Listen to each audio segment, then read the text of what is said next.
Students, I am Puneet from प्रभ कृपा classes. आज का हमारा सब्जेक्ट है कंप्यूटर। क्लास है 9th, lesson number 2, self management skills. ठीक है, हमारा क्वेश्चन है What happens when people have large amounts of stress? Answer: excessive stress may affect your appetite, causing you to eat more or less than usual, and we may not exercise to keep our body fit. Further, we may isolate ourselves from the family and friends. It can impact both physical and mental health.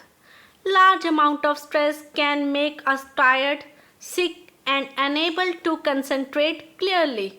We can sometimes even suffer from mental breakdown. ठीक है, इसको थोड़ा सा समझ लो। ज़्यादा stress के कारण हमारी भूख अफेक्ट हो सकती है। हो सकता है कि हम यूजुअल से ज़्यादा या कम खाएं। ज़्यादा स्ट्रेस के कारण हम अपनी बॉडी को फिट रखने के लिए एक्सरसाइज करना ज़रूरी ना समझें। हम फैमिली और फ्रेंड से अपने आप को आइसोलेट कर लेते हैं। ज़्यादा स्ट्रेस के कारण फिजिकल और मेंटल हेल्थ पर बुरा प्रभाव पड़ता है। ज़्यादा स्ट्रेस हमें थके हुए और बीमार बनाता है और हम किसी काम पर क्लियरली कंसंट्रेट नहीं कर सकते। कई बार हमें स्ट्रेस के कारण मेंटल ब्रेकडाउन भी हो सकता है।